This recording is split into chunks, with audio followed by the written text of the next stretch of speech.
आदमी लगा हुआ है तो वो है सुरेश खंडेलवाल जी। एक ऐसी आवाज, क्लब के भीष्म पितामह कहे जाते हैं, जिनको सब आदर पूर्वक देखते हैं, सब इनकी बात मानते हैं, सुनते हैं।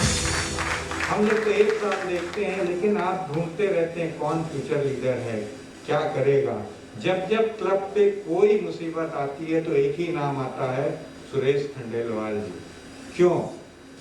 स्पष्ट वक्ता, बिना किसी लाग लपेट के अपनी बात कहना, उस बात के पीछे कोई स्वार्थ का न होना, इसीलिए लोग इनको सुनते हैं। कोई ऐसी इनकी इच्छा नहीं है कि मैं रोटरी में इस पद पे आ जाऊं, उस पद पे आ जाऊं। सिर्फ यही एक चाहत है कि ये जो रोटरी क्लब वाराणसी नॉर्थ की फैमिली है, ये एकजुट रहे और इसके लिए सदा लगे रहते हैं। सुरेश खंडेलवाल जी और सपना भाभी दोनों, ये एक विशेष सम्मान हम सब की तरफ से, सारे सदस्यों की तरफ से रोटेरियन सुरेश खंडेलवाल जी के लिए मैं आप सभी से आग्रह करता हूं, खड़े होकर जोरदार तालियों से आपका स्वागत है।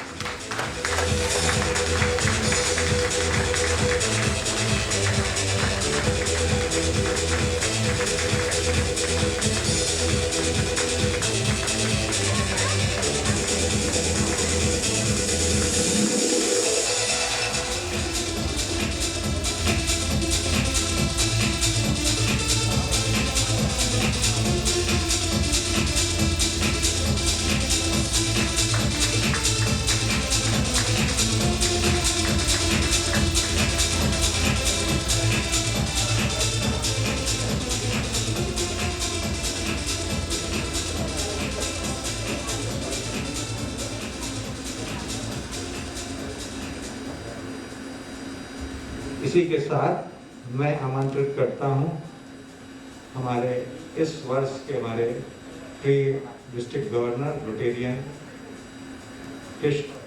कर्णेश कुमार श्रीवास्तव जी।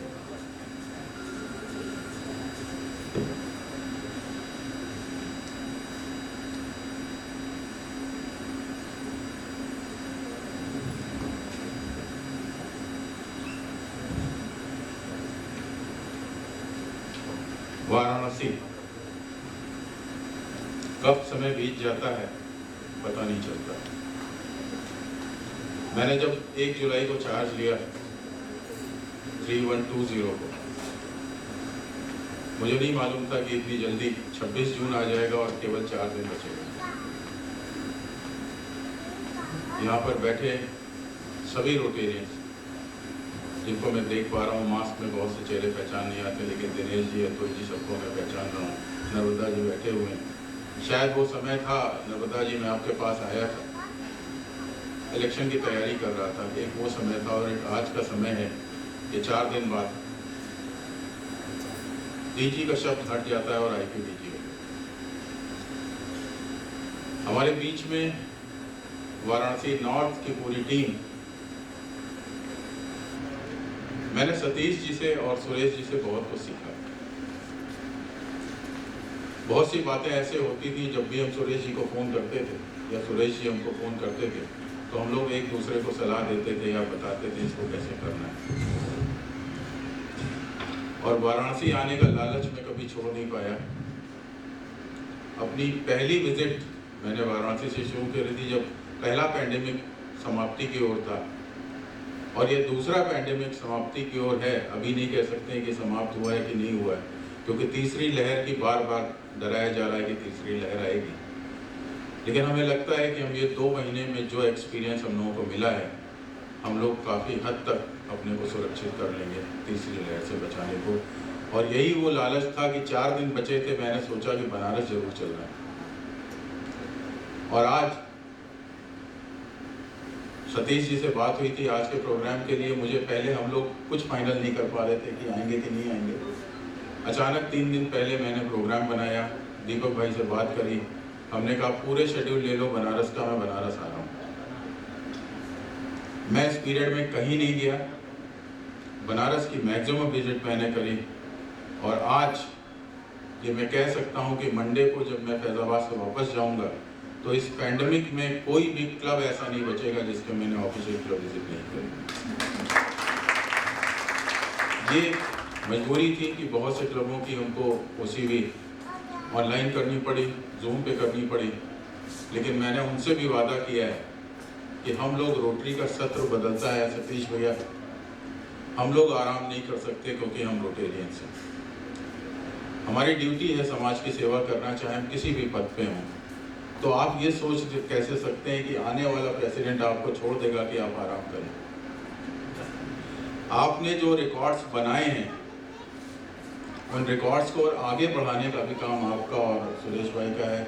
सुरेश भाई को तो मैं मेंटोर समझता हूँ वाराणसी नॉर्थ का।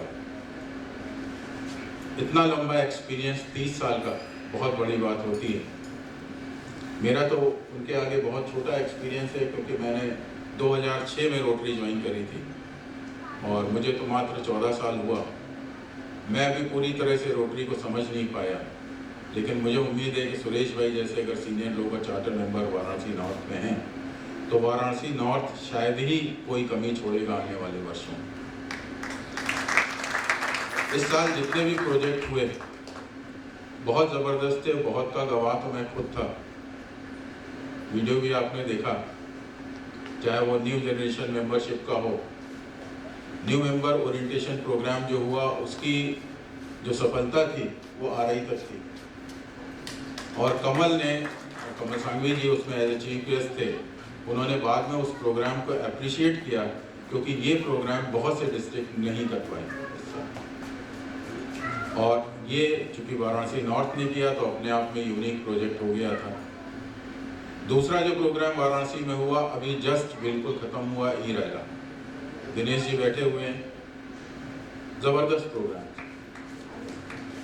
यूनिक प्रोग्राम था। पहली बार रैला हम लोगों ने वेबिनार पे किया और शायद participants second day, Dinesh ji आप भी हैं, 4 बजे से प्रोग्राम शुरू हुआ, सतीश भैया काफ़ी लोग थे और 10 बजे तक वो प्रोग्राम चला। 6 घंटे लगातार 100 के आसपास लोग बैठे रहे, कोई नहीं हिला। तो इससे सक्सेसफुल प्रोग्राम तो नहीं हो सकता। इसीलिए मैंने पूरे साल यही बोला कि बनारस में रोटरी जीता है, बनारस की रग रग में रोटरी है। ऐसा कोई दिन नहीं जाता कोई क्लब कोई ना कोई प्रोजेक्ट करता और सारे एक से एक यूनिक प्रोजेक्ट अपने से अलग हटके। तो मैं नॉर्थ को स्पेशल बधाई दूंगा अवार्ड फंक्शन की। कल वृंदा का अवार्ड फंक्शन था, सपना भाभी कल आपका अवार्ड फंक्शन था, लेकिन मुझे शायद बहुत लास्ट में पता चला और मैं लगातार इसमें चूँकि विजिट कर रहा था, नहीं तो मैं चाहे 5 मिनट का होता तो मैं आता था। क्योंकि पता नहीं क्यों बनारस के जितने भी क्लब हैं उनके विजिट करने में मुझे बहुत अच्छा लगता है, क्योंकि रोटरी के बारे में बहुत सी चीज़ें हम लोग सीख जाते हैं। हो सकता है बहुत सी चीज़ें अभी हम ना भी जानते हों, लेकिन जब बनारस आते हैं तो रोटरी के बारे में ज़रूर जानते हैं। रोटरी के लिए बनारस जीता है और रोटरी बनारस में जीता है। तो इसलिए मैं पूरे बनारस को, स्पेशली आज के वाराणसी नॉर्थ के जो प्रोग्राम हुए साल भर और जो अवार्ड फंक्शन हुआ है उसके लिए मैं बधाई दूंगा। रत्नेश जी को मैं रियली नहीं भूल पाऊंगा क्योंकि वो जो प्रोग्राम था वो हम दोनों के जीवन का एक अनूठा प्रोग्राम था। हम लोग जब भी बात करते हैं तो अक्सर यही बात करते हैं कि नॉर्थ में गए थे और शाम को जो एक म्यूजिकल प्रोग्राम हुआ, लेकिन जिस वे में हुआ और वो गंगा आरती जो हम देखने को तरस जाते थे, कभी ऐसा समय नहीं आता था कि हम पहुंच पाएँ।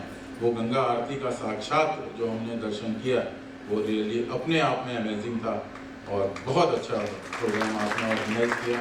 इसके लिए रत्नेश भैया आपको बहुत बहुत बधाई, और इसके लिए भी बधाई कि आने वाले समय में आप वाराणसी नॉर्थ के प्रेसिडेंट होने जा रहे हैं, तो रियली आपका साथ पाके नॉर्थ और भी आगे निकलेगा। हम लोगों ने इस साल बहुत से रिकॉर्ड बनाए, हम डिस्ट्रिक्ट लेवल पे जाएं। इस पैंडेमिक में भी हम लोगों ने मेंबरशिप, जो कि 1 जुलाई को जब मैंने चार्ज लिया तो मुझे नहीं लग रहा था कि हम मेंबरशिप बढ़ा पाएंगे। मुझे तो ये लग रहा था कि दिसंबर आते आते हमारी मेंबरशिप बहुत नीचे चली जाएगी और हम लोगों को कंट्रोल करना मुश्किल होगा। लेकिन आप सब ने इतना अच्छा रिस्पांस दिया कि आज हम मेंबरशिप में अपने जोन में नंबर 1 पे हैं। अभी भी हम लोग 300 प्लस हैं और ये बहुत बड़ी बात है। किसी ईयर में, इस ईयर में जो कि पैंडमिक से रहा पूरा साल, हम लोगों ने 300 नए मेंबर इंडक्ट किए और वो भी मुझे उम्मीद है कि लास्ट वीक चैलेंज चल रहा है और अभी तक काफ़ी क्लबों ने 2 से 3 मेंबर और ऐड कर लिए हैं। तो देखते हैं क्या रिकॉर्ड बनने जा रहा है मेंबरशिप का। 6 नए क्लब खुले, ये भी अपने आप में अनूठा रिकॉर्ड। पैंडमिक में कोई बाहर नहीं निकल रहा था, रोटरी को कोई जानता नहीं था, लेकिन इसी रोटरी ने 3120 ने, हमारे क्लबों ने 6 नए क्लब खोले और उसमें यूनिक बात थी कि 3 क्लब ऑल वीमेन क्लब। हमारे डिस्ट्रिक्ट में इस समय 5 ऑल वीमेन क्लब हो गए हैं। जो ओल्डेस्ट था सपना भाभी का वाराणसी वृंदा, इलाहाबाद रॉयल, बाराबंकी शक्ति, गोरखपुर यूफोरिया एंड लास्ट आपके बनारस से ही क्लब आ गया।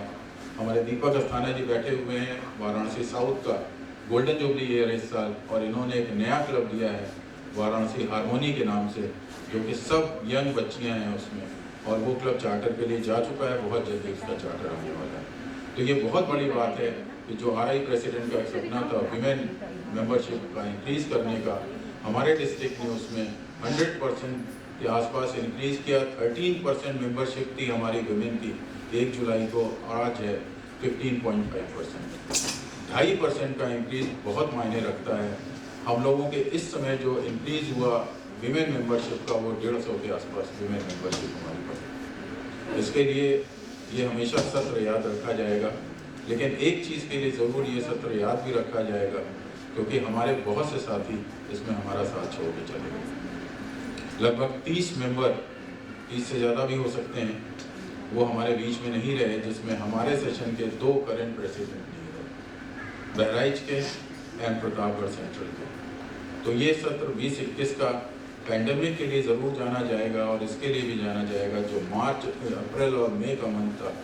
इतनी बड़ी त्रासदी शायद हम लोगों ने इस सदी की पहली बार देखी, और मुझे पूरा विश्वास है कि हम लोग जो आने वाला समय है शायद इससे उभर के सामने आ जाए। लेकिन इसके लिए सबसे ज़रूरी है कि वैक्सीनेशन प्रोग्राम को हमें सक्सेस बनाना है। अगर हम वैक्सीनेट अपने को करा लेंगे, अपने आसपास के लोगों को करा लेंगे, हमारे यहाँ जो काम करने वाले वर्कर्स आते हैं उनका ज़रूर हम करा लेंगे, तो एक जो डर है कि बच्चों के ऊपर ये असर करेगा, तो अगर हम सुरक्षित रहेंगे तो घर